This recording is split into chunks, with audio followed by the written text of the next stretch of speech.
Hi, I'm Mary. And I'm Katie, and this is The Housewife Did It. Pop Culture Edition.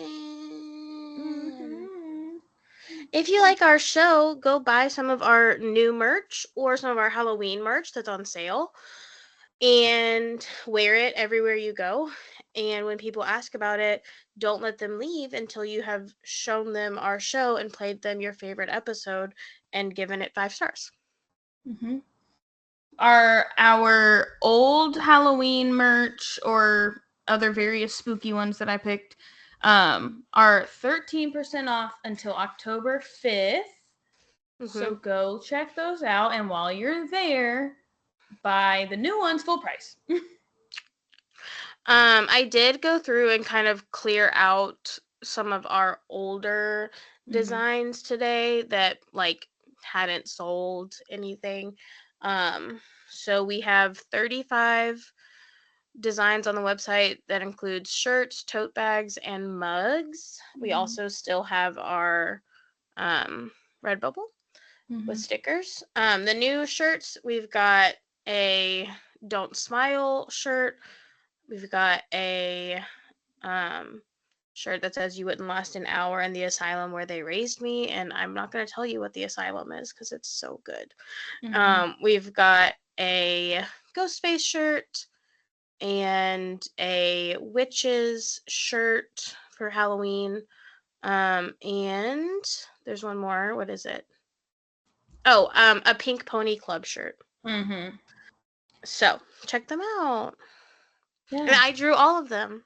Yeah. And maybe we'll make some, like we did last year for the Cecil Hotel special.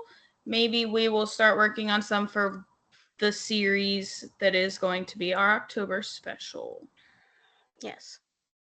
We'll see. You don't get to know about yet. We'll all see. All right. You ready to jump in? Let's do it. We started with one big section, and then I made a second one because Big Brother is going so ham right now. But we also have a lot of tidbits to get through. So, the Dancing with the Stars cast list is out. We have some reality stars, exes from the Bachelor franchise, Joey and Jen, Phaedra Parks. Then we've got Phaedra is doing her reality TV thing. She said, "Put me on every single one of them." We've got some actors. Eric Roberts from my favorite Lifetime movie of all time, Stalked by My Doctor. You may know him as the father of Emma Roberts, a Scream Queen. And Tori Spelling. We've got some athletes. Dwight Howard, Steven Nedorosik, who is on the men's gymnastics team for USA. Ilana Mayer. Alana Marr, which our mom is very excited about. And some people that I don't know, named Brooks Nader, Danny Amendola. Sammy said he's an athlete too. Reginald Vell Johnson, who I think is from like the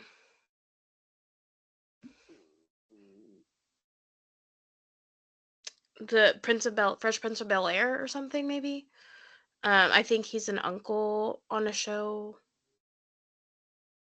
from the 90s. Someone named Chandler Kinney. And for the first time ever on Dancing with the Stars, we have one criminal, Anna Delvey. Fully still in her criminal era. Yeah. Ankle monitor and all. Yeah. I saw this tweet. I was dead. It said, even Anna Delvey, an actual criminal, made it on Dancing with the Stars before Scheana. They did like an interview with her for like ET or something with her dancing partner, which her dancing partner is one of the new dancers. And they spent the entire time talking about like what the ankle monitor will entail for dancing and how they're going to navigate that. They're gonna bejewel it. I was like, no. Stop. It's like we don't remember or like don't believe that Anna Delvey's crimes had any victims or like people were like not affected. Oh, she just like just To money just stuff. scam people. Yeah. No, like, did you watch that girl lose her job? I was like, having some, like, putting my credit card down as collateral and losing it is probably the most relatable thing I've seen on a true crime show for myself. Like, horrifying, scary. I hated it. Horrible. Horrible Horrible. is horrifying and horrible together. Yeah, that's our next shirt. Horrible. Mm-hmm. Yeah, I don't know. Speaking of Dancing with the Stars, real quick, Jen posted a picture, it looks like a video, it looks like from rehearsal with Jonathan, where she says, they want to know what would happen if I never win, and he steps in and says, guess we'll never know. Yeah, what does that mean? Ooh, Jonathan won? Jonathan. He better. Somebody said, you don't make a dress list and then I fuck her on stage and not get her when her fiance turns out to be a shithead. Yeah. Moving along. This is probably my favorite tidbit. Katie Roast is a messy girl. Messy girl. If you don't know who she is, she was a former Real Housewife of Potomac. And she was a Real Housewife of Potomac for 2 years, and then she wasn't at all, and then she came back on as a friend. So she posted on Instagram with a former Real Husband of Potomac, Monique's ex-husband, Chris Samuels, and her IG caption was, quote, I flirt hard, and when I see a good one, I go for it. When Mr. steps into the building, Katie says, oh yes. Don't say that. He is such an incredible human, end quote. One commenter told her, she said, be careful, sis. We know Monique can fight. Because that's how Monique ended up off of the show. Because she literally physically dragged Candace to hell and back. And Katie responded and basically said, shut your fucking mouth. She said, Monique is a very dear friend of mine, and I will not tolerate you bad-mouthing her. Did she badmouth her? She Her being like, able to fight ain't a bad thing. She's just saying, get ready to buck up. Let me read the exact comment, because I was like, there's no way she said that after she posted this. That's crazy talk. It was so funny. Here it is. Someone said, don't get caught up in no mess, girl. We got proof Monique can fight. And she said, Monique is my friend. Don't talk shit about her. She is an incredibly good friend, and I love her very much. And then I'm just saying she's scrappy. That's all. Yeah. I wasn't coming for her. My second favorite comment is, Candace liking this is sending me. So since then, she has now reposted at least 2 screenshots of people commenting on that post or like making a statement about it. She like seems to run her Instagram like a how you want us to run our Instagram. No, like Reality Von T's. Yeah. Her Instagram like, is a stream of consciousness. Yeah. I will say, I think that my understanding of why she left the show is that maybe it had like an impact on her mental health, and she's become very different since then. So when she was first on the show, she was like in the world of politics, and like her fiance was a politician, and then when she left and came back as a friend, she came back very like hippie and like free spirit, like on a farm, essential oils, smoking weed, like kind of vibes. And I think that just a lot has changed in her life, and but I sometimes wonder if there's some like mental illness related reason that or mental health related reason that she left the show in the first place. Mm-hmm. And so sometimes when she says stuff like this, I wonder if she's got some stuff going on. Mm-hmm. But also, Real husband, I don't know, news. Tom Girardi has officially been found guilty of charges of wire fraud. I feel like we were in this case forever. Like, the fact that we're just now officially finding him of anything is wild to me. But that includes embezzling over $15 million. And if you are well versed in Beverly Hills or watched the Girardi stuff, documentaries, whatever, then you know that that is mostly money from survivors of tragic events. So Who is he married to? Erica Jane. Oh, Erica he's the old Jane? guy? Yeah. 1 billion years old? Yeah. And he's doing this? Well, he has been for 1 billion years. No. I would not have the energy at 1 billion years old. I'll tell you what. Yeah. As soon as he got arrested, he had to go into like assisted living, and he suddenly had like dementia and was like incapacitated. So wild. Also in Bravo News, we know that Jax was served his divorce papers, but evidently we are going to see it go down on the Valley. He has also posted, since being released from inpatient treatment, that he was diagnosed with with bipolar disorder and PTSD. And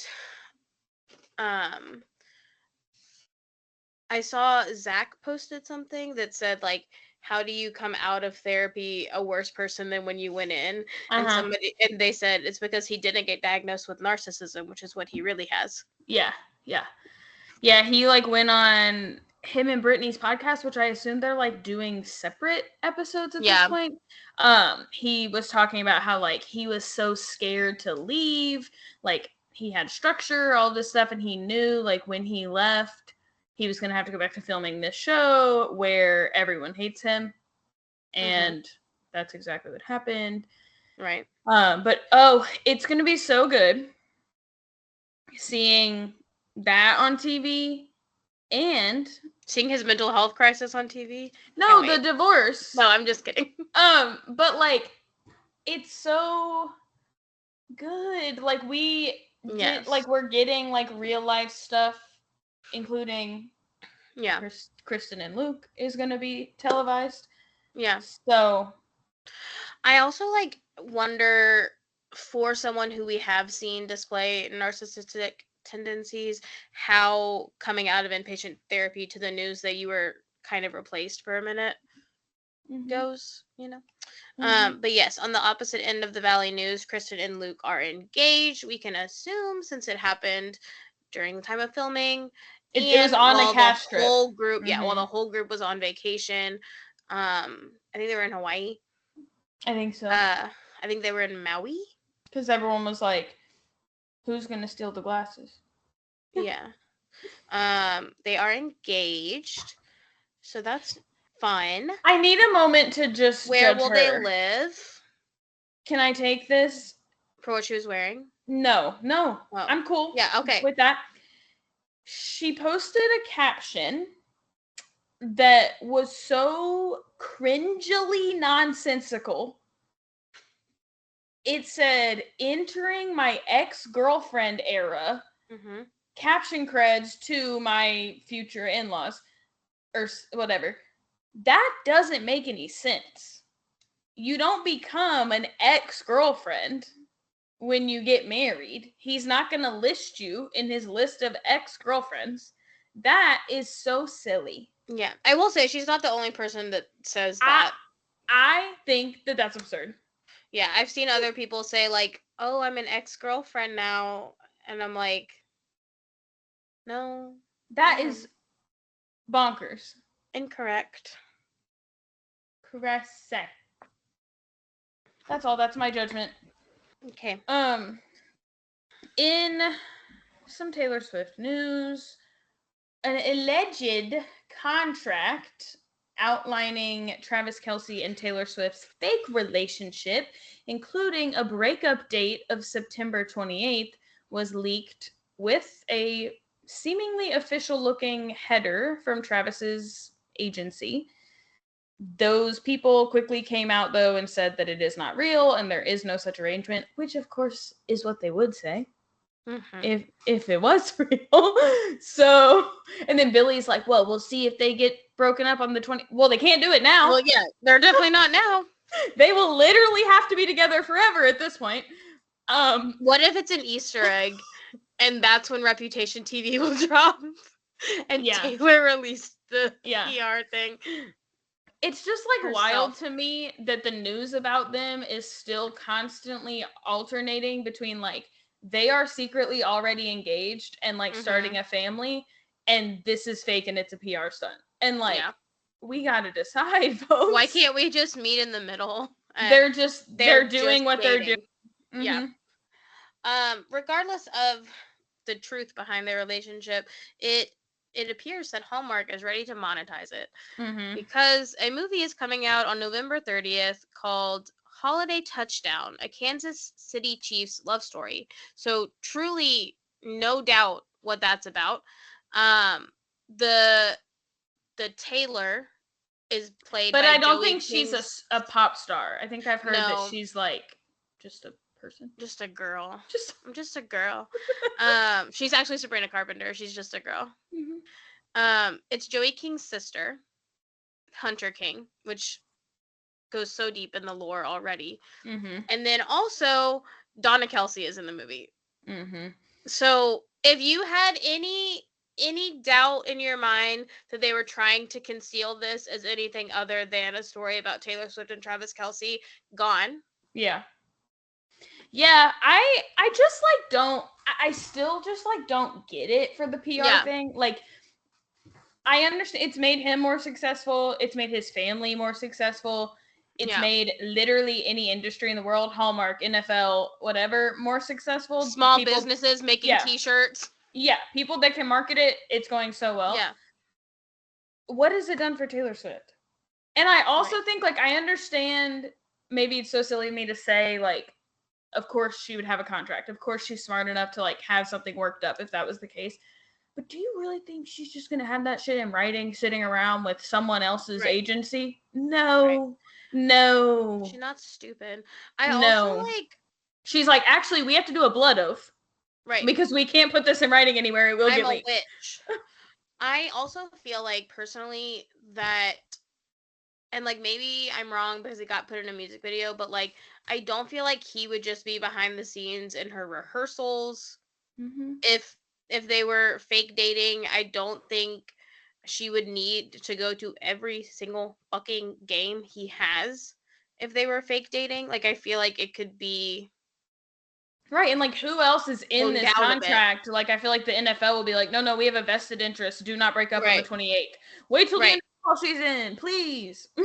And also, like, I can't imagine that Jason Kelce and Donna Kelce were like, yes, we're in this. We love the idea. We can deal with it. No. And like Kylie's out there getting harassed. Yeah. Kylie literally made them a like figurine, got them made of like a figurine of the Chiefs stadium with the Eras Tour stage on it. Like, come on. Yeah, if you want me to believe it, you have to leak every NDA that anyone surrounding them has had to sign at this point. Because, like, that'd be nuts. I also... They're all too wholesome. I love Wagler looks. But I love that they're not necessarily her all the time looks still. Like, I like that it's like a persona of hers. Like, this is me as a wag. Yeah. Have you seen people saying that they think she got a boob job? I saw people saying that, and then they were like, y'all are stupid. She had a boob job a long time ago. Yeah. I saw people saying that, and I saw other people saying, like, she's actually just gained weight since they started dating, and so her boobs are fuller. And I also saw people saying, is a corset top? That's, like, the whole point. And they're, like, comparing it to a picture of her in a sweatshirt. Yes, I think the two pictures are absolutely absurd to put next to each other. Yes. But I think we've been seeing that same amount of boob at least since the Eras tour started. So like her boobs don't look any different in the Lover bodysuit. Agreed. Or in the Midnight, you know what I mean? Yeah, I agree. Our last tidbit is The Secret Lives of Mormon Wives premiered this week on Hulu. I started watching it today. I was so excited because I thought it was going to be like a docu-series going over like how all of the swinger drama unfolded. It is not. It's more like a housewife style reality TV show that like follows their lives, which is still like interesting and entertaining. And on the first episode they gave us everything. Literally everything. There was an arrest. Someone got pregnant. They had to make a space between the first episode and the second episode because in the first episode, the girl who's pregnant now, she had just miscarried, and by the second episode, she's like 8 months pregnant with a different baby, obviously. And she has since been to jail for domestic violence. Her boyfriend's moving in. It's a lot, but it's good. It's interesting. Yeah. It looks so good. It is. And they were promoting it on The Bachelor, and Hakeem, like every time they like showed his face, he's like, and then they let him on after the final rose sit between two of the wives from the show, and he was like having the time of his life. So, what a great segue into The Bachelorette. I would love to tell you all of the shit that went down on Men Tell All, specifically about Sam and how no one believed anything he said, but we have too much to get through, so I'll leave it at that. Nobody believed anything Sam said. We have Fantasy Suites, Men Tell All, meeting Jin's family to catch up on before I can even begin to tell you how the finale and after the final rose went. So we're gonna jump in, speed through it. I'll let everyone know I did watch the finale. What a time to start. Sad. I tried to send you Maria's TikTok today, but it was 5.5 minutes long. I sent you it on Instagram. Okay. I'm just glad you saw it. Okay. Yeah. So, before Fantasy Suites, Jin said, sorry, backtrack a little bit.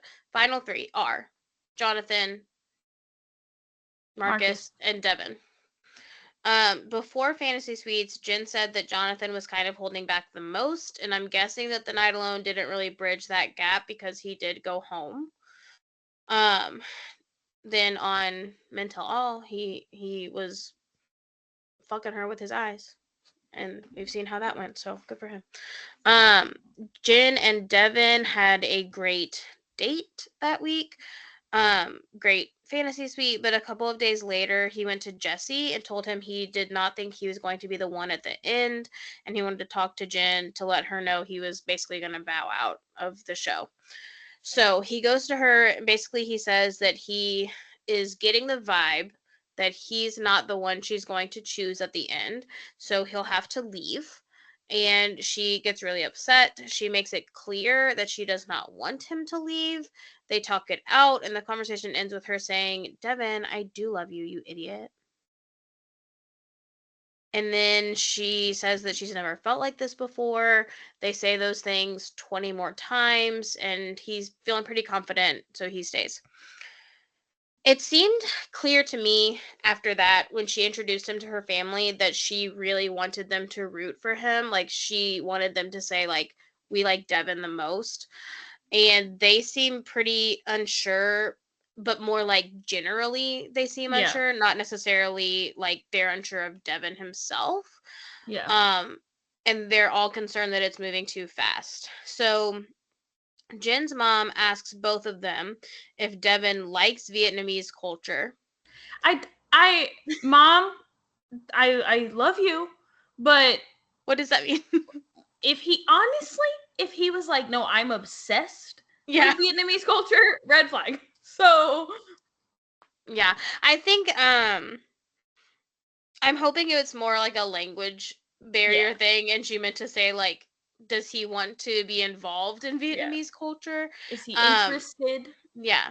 He said that he was raised Hispanic and that his family culture is really important to him, so he wants to respect their culture in the same way. He wants their kids to learn Spanish and Vietnamese, all of this stuff. Her brother is concerned because Jen has had some abusive relationships in the past, and so he just wants to get down to like the true intentions of these men. And when Devin asks him for his blessing, he says no because he wants to meet Marcus first. He's like, I don't feel like I should give you my blessing until I meet this other guy. Yeah. And then on after the final rose, he was like, thank fucking God. When Devin is leaving, Jen tells him that she loves him and I feel like, pause for a second. I feel like last season opened up a door for us that like we are getting to see more of like leads, and maybe this is just for Jen, but like she has been like, it's been very transparent that like she's going to pick Devin in this. Yeah. And I think that like we learned so much about how transparent Joey was with Kelce. Yeah. That like I think that that's kind and of it wasn't changed things. necessarily aired, but it was Right. like we found out that like she knew, Right. production knew, like, Right. yeah. So she tells him when he's getting in the car, she's like, I need you to trust me. I need you to not get in your head. I love you. So, like, please don't stress about this. So, we also still have Marcus. You would be surprised that we do, but he's still there. And at the fantasy suite date, Jen told Marcus she was falling for him. And he admitted that he wasn't fully there yet, but that he was like hopeful he could get there. And so they took some time in the fantasy suite, and it seemed to be like what they needed. Like, we know that that's a good time to like talk privately without cameras, and so maybe they came to like an understanding of why he wasn't there yet. I don't know. So then when he goes to meet her family, they say that Devin set a high bar, which surprises me because he's kind of boring. And that Marcus will need to raise the bar, and that they are concerned going in because they know Marcus has not said I love you yet, and Jen has a history of going for emotionally unavailable men.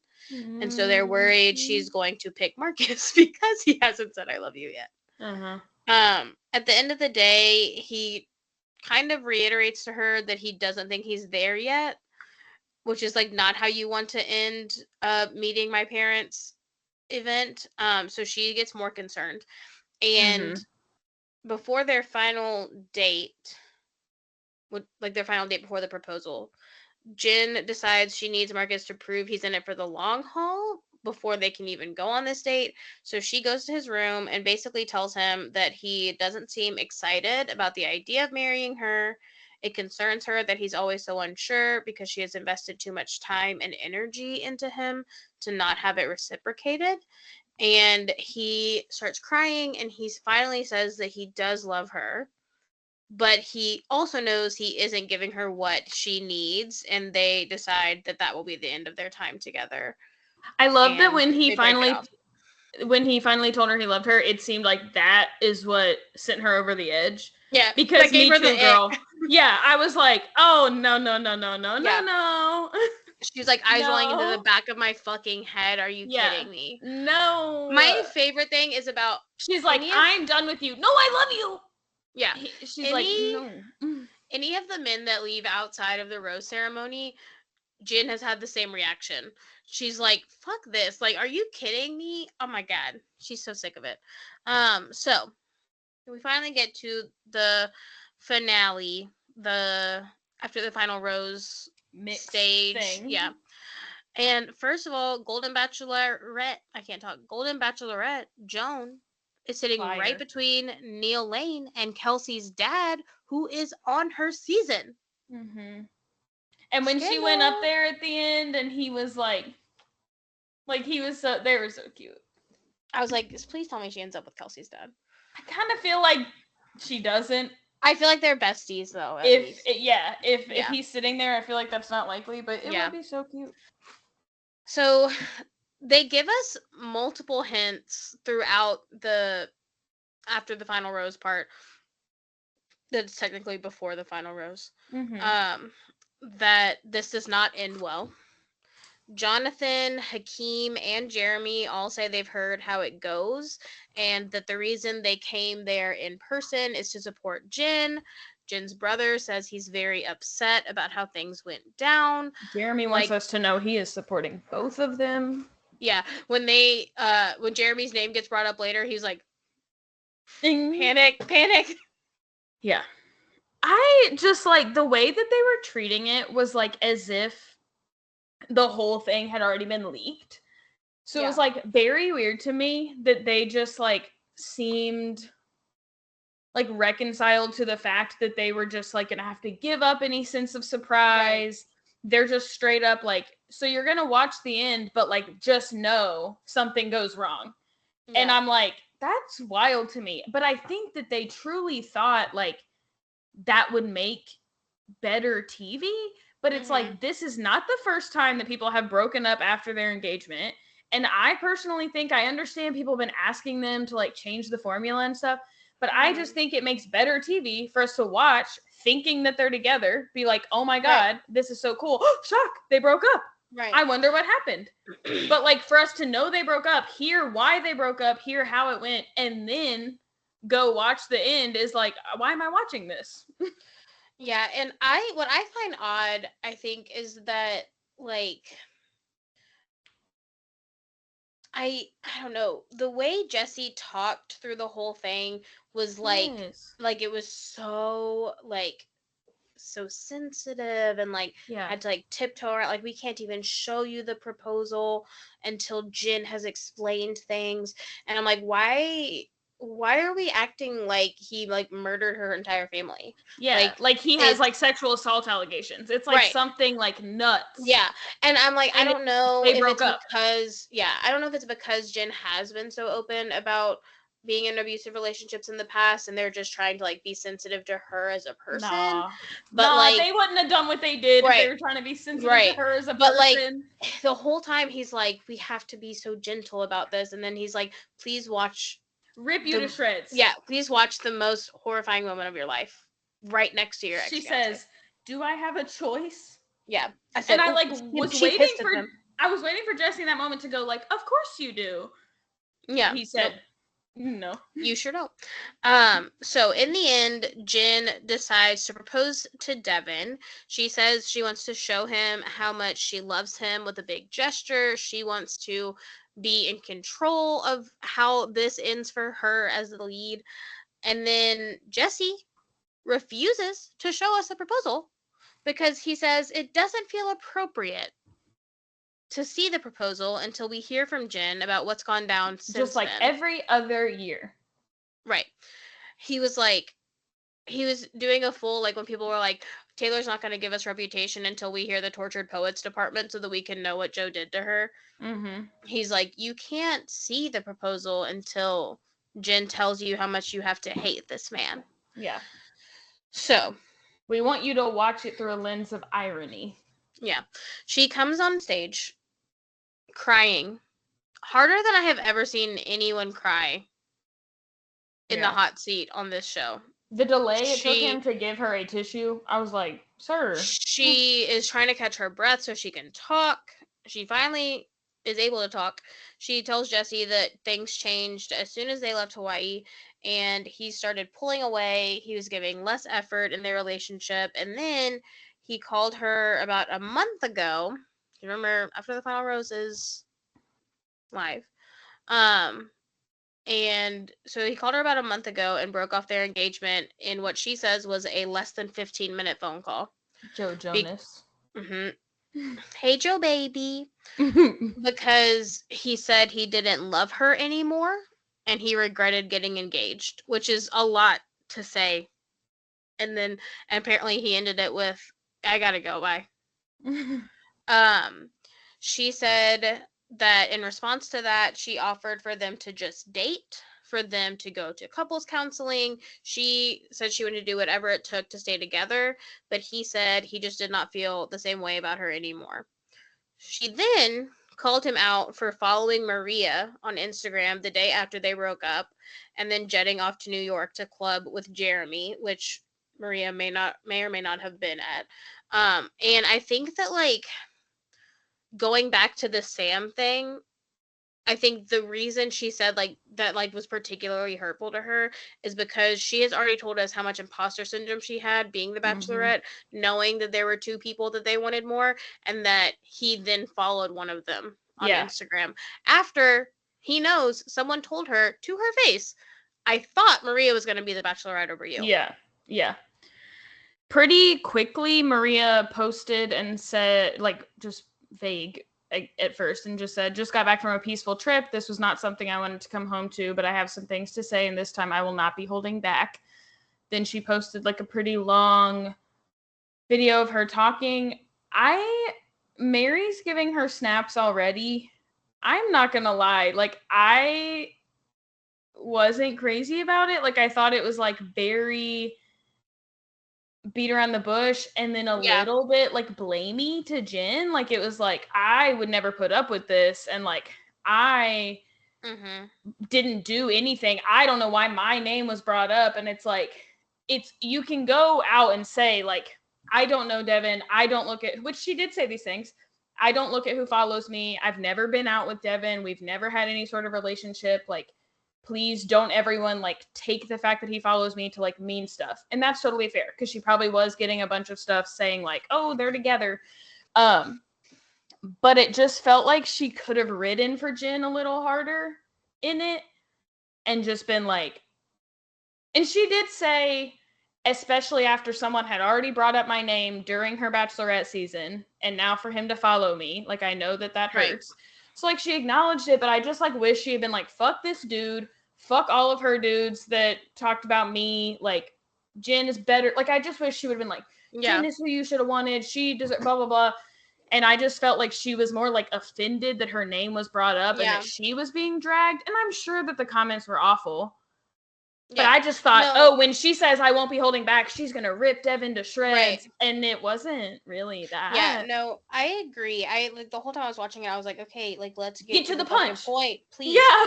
And I also feel like it was not necessary to be like, Jen and I aren't friends anymore.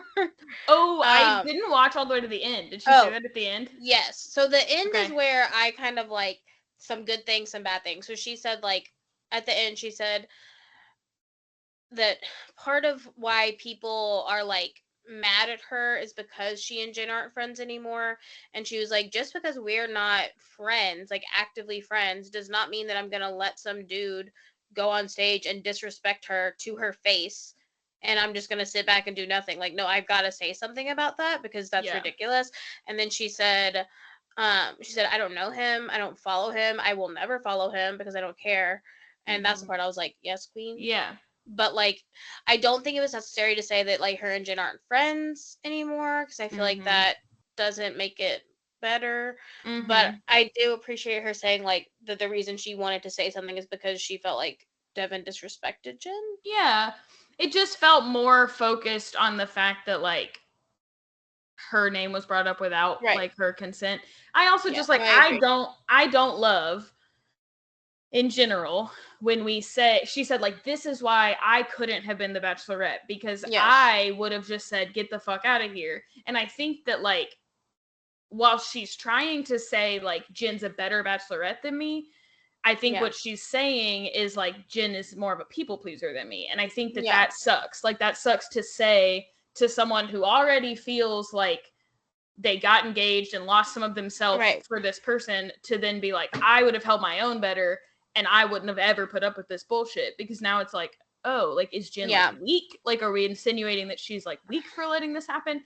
So it reminds me of the time that a girl told me that she did not need to be a fraternity sweetheart because she did not need validation from men, and that's why she thought I should be it. She called you Scheana, bitch.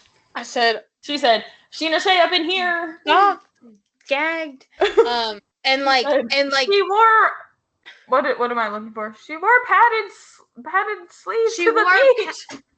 She knew she was getting engaged. Yeah, it just something about that. Shoulder pads to the beach. She wore shoulder pads to the beach. She knew she was getting engaged. Which also same. It is true. Sammy's grandma after So we got engaged. You are Scheana Shay and Lindsay. I am. What do you want to do? Sammy's grandma after we got engaged, she said, "Now I know you knew because you wore that pretty light pink dress." I said, "It wasn't white. Don't call me out." Yeah. But yeah, there's something like I appreciate her being like, this man isn't shit. This man isn't shit. Mm-hmm. But also there's something kind of icky about like being like, I didn't need to be Bachelorette and now I'm proven right by it. And like sucks for Jen. Yeah. And also we're not friends. Just so we're frankly, I get why they're not friends. Like Maria's circle is now call her daddy Alex Cooper and Leah from Love Island. Like it's a different friend group than I would pick for Jen. Yeah. So that's fine. But you don't gotta say it. Right. You could just say, I love Jen. Yeah. I was very happy for her when she became the Bachelorette. Those things are true. You can have fond feelings for her even if y'all aren't like hang out everyday friends. Right. It feels like when you say that there is beef. Yes, I agree. I was like, she said that and I was like, oh, wait a second. Yeah. So, back to the show. Basically, production let Jen sit up there and tear Devin's ass to shreds. Because she said it was the first time they had seen each other in person since July. And the first time they had had any kind of conversation since the breakup. And so they get up there and they start talking about it. And he said, I did regretfully let you know too late. And I know that hurts. And everyone was like, what the fuck? And then she said, no, you don't know it hurts because you were never fully in the engagement and I was. So you are not hurt. I am hurt. Yeah. She was like, bah, bah, bah, bah. I was like, yes, queen. I did also like that, like when they first started, she said to him, like, just so you know, like this conversation doesn't mean shit to me because I asked you to do this off camera numerous times. And now I'm having to tell you all of my like deepest, darkest on stage here. This is not real to me. Crying my fucking eyes out. We had a real relationship where we should have had real closure in private. And this is stupid. She tells him that her heart gets broken every Monday night and he couldn't care less. He's posting memes about the show. He lied to her and then he laughed and said, what is going on here? Like, I did not realize I was the villain. Me? Am I the drama? Excuse me? Whoa, this is not what I was prepared for. Did I do something wrong? No, it's like... The way he kept being like, we're not talking about after the breakup. Let's talk about the breakup. We're not talking about after... No, bitch. After we broke off our engagement, you were out partying and following Maria. We're talking about that. Maria. He chuckled... Like everything he said, he was like, I was like, shut the fuck up. Like, actually. And then... An ounce of seriousness here. When he said, what is going on here? I was like, I've lost it at this point. Like, I can get awkwardly laughing like he's Chandler Bing, whatever. I get it. But what is going on here? What is going on here? You broke this woman's heart and then refused to have a conversation about it until y'all were on TV. What did you think was going to happen? Yeah. So then they make them watch the engagement back together, side by side. And Jen sobbed the entire time. It's like how Ariana must have felt like watching the season back. Yes. Like, I just am like, oh my God, she's sitting there saying those things to him. Like, she's like, I trust you so much. You're never gonna... and I'm like, no. Ariana watching herself being like... Ariana and Scheana watching themselves be like, I would let my husband sleep in bed with her. Yeah. They're like, no. The entire time she's crying, he's just staring at her. Yeah. While she cries her eyes out. Stop looking at this girl. I honest to God thought she was going to vomit. Yeah. I did too. I said, Billy. She kept going. I said, Billy, she's going to hurl. Like, the breath she was taking, like, which, like, maybe that's why he was watching her. Because he was like, is she going to point it at me? Yeah, please don't throw it at me. It was She should. It was excruciating. And I think in Maria's video, I think she even said like that's kind of the only part maybe she watched, and that it was very difficult because it's just very sad. I did see someone say like she had wanted him to watch it, so I don't know if they were trying to say that like she had agreed to watch it, but it's like different to say like I want him to watch it at all, Right? Versus I want him like to watch I it want while to I cry. on the couch. I need a trash can under me because I am Right. determined to sit next to him and watch this. But while I personally think that listening to Jesse say the things I'm about to say seemed super fake and performative, and I hated it and I wanted to die, I'm going to say them. I have something to say to you. I was yeah, like, fuck no, off. don't say it. But I'm going to say them. I really, really, truly hope, and I kind of think she is, but I hope she is still proud. I think that, like, she said so much of the reason she wanted to propose is that, like, in all of her relationships, she has kind of followed suit. Like, the men have been in charge of, like, where their relationship went, how it progressed, and she wanted to, like, have some autonomy in this one. And I think that that's still so important. And that, like, I hope that is something that, like, she does whenever she not, like, maybe propose again, but, like, I hope she has some autonomy when she does find the person she's going to be with. Because that was nice for us to see. I agree. She does tell him that she does not regret proposing to, she specifies, the man she proposed to. Because she said, but it doesn't matter because he doesn't exist anymore because Devin is a liar. He's a liar. He lied to her. And she said, I have always been the person that I am. Yes, bitch. Yes, ma'am. So my favorite thing about Jen, I really like, she's been probably one of my favorite leads. My favorite thing about Jen is that each week she gives us a Taylor Swift song of the week to define how she felt during that time in the journey. And people are saying the song of the finale is The Smallest Man Who Ever Lived. So here's what she's done in order: Sparks Fly, Fearless, Karma, State of Grace, The Archer, We Are Never Ever Getting Back Together, Invisible String, King of My Heart, All of the Girls You Loved Before, and her original song for herself from the finale was Daylight.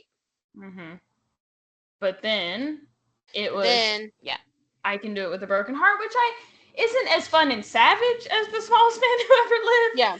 But was still a good one. Yeah, I agree.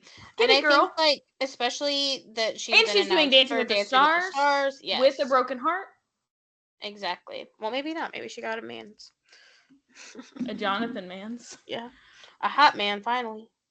Yeah, and it seems she is absolutely sticking to her guns. Obviously, the After Final Rose was very recent, but sometimes they will say, like, I've gotten it all off my chest. I feel good now. No. She was asked on a Dancing with the Stars red carpet what she would say to Devin, and she said, it would be fuck you. She's like, I am not the bigger person. No, I have not grown from this. She's like, I'm literally a Polly Pocket. I couldn't be the bigger person if I tried. It's still fuck you. Yeah. Devin gave his fuck you to Jen as well via screenshots on his Instagram story, which he has since taken down, but it's the internet. People grabbed them. Here's what they read. Here's how they read. These are like texts between him and Jen? Yes. Okay. These are. So here are the texts from Devin. I didn't spring this on you, Jen. I wanted to talk about this in person today, and you forced it out of me. Of course, this isn't the way I wanted to do things. Then Jen says, but the way you said it last night made it seem like you already made up your mind, not that you wanted to have a conversation about it.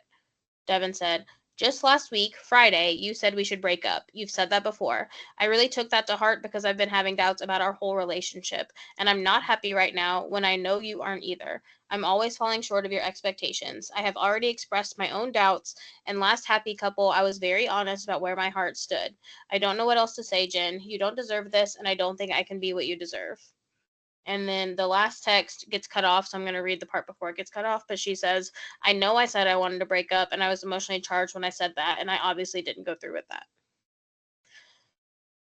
So then, does he really think that that's some sort of like scathing expose? I know.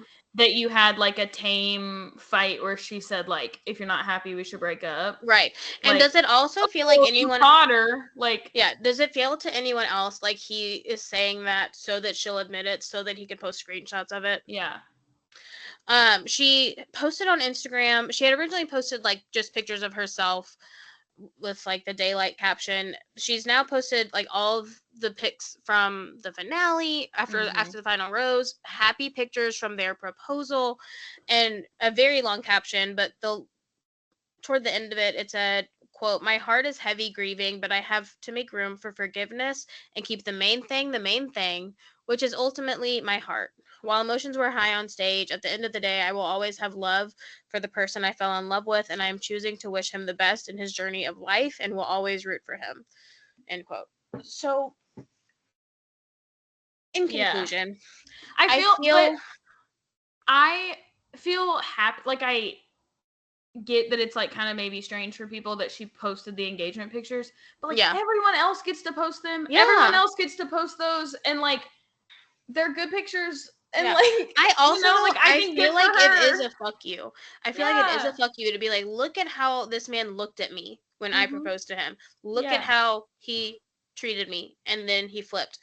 I think it's obviously still like fresh in a lot of emotions. I think that she really wants to be like, no, like I want to be happy for him. I want to wish him the best, but also like he fucked me over, and it was only a month ago.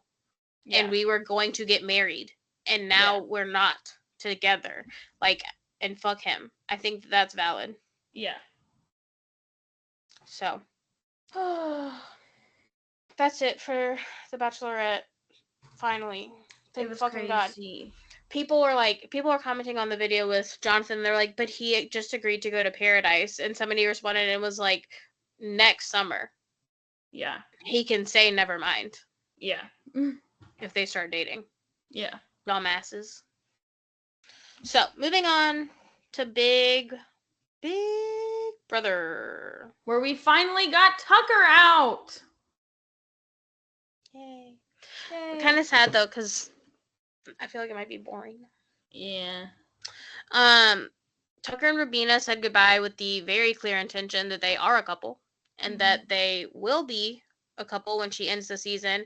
And then he cried talking about how he was going to struggle being away from her for so long because she's probably going to be in jury, which she now is. At this point in time, though, I want to throw out the idea that Angela is intentionally using emotional manipulation to win this game, because there is literally no way that she's getting this lucky week after week. And I think Joseph was right. Like, you are like kind of making people uncomfortable, and like, I'm surprised you're still here. Like, I think you're playing the game really poorly, even though it bit him in the ass. And then her response to him, I was like, yeah, you sneaky girl. Yeah, we've just seen so many fake crying episodes from her where she's like trying to like summon tears that I'm like, yeah, like I could see that. Yeah. I also just like wonder if that's who she is as a person. She also, like, in a lot of her diary rooms, like, she's very happy. Yeah. For someone who cries a lot. Sammy was like, they've probably been in the house for around 50 days now. How many days do you think Angela's cried? And I was like, 50. Yeah, but like normally, not that we're the ones that decide who wins, but normally if that's someone's strategy, they're saying that in the diary room. Like she'd be like, he. That's why I'm like, I don't know. But in the diary room, she was saying like, I would never tell Leah to use that on me. Like I want her to play for herself. Like she seems like not being manipulative. And then I don't know. Right. So, for the first time ever, we have made it to jury with the veto being used every single week of the game. That's pretty cool. That is cool. But maybe I'm wondering if that will change now that there's no AI arena and there will only be 2 nominees moving forward. I feel like people were more willing to use the POV because there were 3 people on the block. And now maybe it'll change. Also, Joseph going home this week broke Ainsley's curse. So what does that mean? I will gladly tell you. Julie Chin Moonves pointed out to us that up until Joseph, everyone who had been evicted had voted against Ainsley joining the house. And so they were Ah. calling it Ainsley's curse, that the people who were getting out first were people who were not going to welcome her into the house. But Joseph had voted for her to join the house, probably because he thought she was hot. And so She could Ainsley's have been curse is now Leah. broken. I know. Sorry, Leah. This is the prequel to her. It and speaking of that, it seems like crushes are starting to really interfere with gameplay, which is frustrating me. I don't think we've had 16-year-olds in the house before. Yeah, it's like not even showmance is interfering. It's Yes. like unrequited love. Yes, it's getting ridiculous. So Quinn and Joseph are both interested in Leah, and she is interested in neither of them. So when she uses the veto on Angela, Quinn, who is HOH, puts Joseph up on the block, who is his ally, and he is very clear that he did not want to have to do that. Joseph obviously didn't want to be on the block. And instead of being mad at Leah for putting them in that situation, they are mad at each other. And they're still following Leah around like two lost puppies, which at this point is now her strategy. Yeah. Which I'm kind of here for. Yeah, and also, why are they following her around together? Like the I scene know, when they it's were all weird. in the bed with her, and I was like, "What is I happening?" know. I was like, what are y'all doing? And then Julie had like previously said like a active PDA like causes tension in the house. I was like, is it between these three? Like right in front of each other? Like what's happening? Yeah. I kind of, but yeah, I like that as her strategy. Yeah. I feel like we started to see a little gameplay from her this week. I obviously hate that she forced us to keep Angela in the house, but I think like she is just saying like if someone's on my side and they like me, like why wouldn't I keep them? Right. And I think her and Mackenzie both are playing like very individual games where they're not really like in alliances, but like Leah is being strategic with her individual game, and she has a lot of like individual connections with people, and she's like basically made like a pseudo alliance of just like these are the people that I trust and rely on, even if we're not in a group together. And Mackenzie has no relationships with anybody, right? Which is nuts. Untrue, apparently, because Chelsea has a crush on Cam, which I saw that coming from a mile away. But she said that they had been starting to form a more special friendship. So yes, the reason I saw that coming from a mile away is because of how they interact with each other, not just like the Chelsea part. Yeah. But he now has a pretty flirty relationship with Mackenzie, who is supposed to have a boyfriend outside this house named Matt. So Chelsea, there's one scene where Mackenzie is scratching Cam's head, and Chelsea says, like, I don't have to sit here and watch this, and gets up and leaves the room. And T-Core follows her. And so Chelsea confides in T-Core, and I think that their conversation actually did end up having an effect on her vote. So the alliance that Quinn kind of finalized when he became HOH, they were set on keeping Joseph, and they were trying to decide between Rubina and Chemo going home, and they said like it really doesn't matter as long as we keep Joseph. But then when it came to the vote, Chelsea and Mackenzie both flipped and voted to keep Chemo. In my opinion, I think that Chelsea did flip because of that conversation with T-Core, and I think that she said in the diary room like she doesn't want to do Cam and Quinn's bidding anymore. And so I think that conversation with T-Core really like put that in her head, like I'm doing what they want and I don't want to. But Mackenzie, I don't know. And part of me wonders if it was something that Chemo said, because she got very emotional during his speech before votes, and she was the first vote, and it kind of took her forever to give Julie her vote. So I was like, maybe it's something he said that like she was like, I can't vote this man out. because she seemed like very emotional, and I don't see Yeah. I don't know what, I didn't see anything happen prior to the eviction that hinted toward her possibly flipping.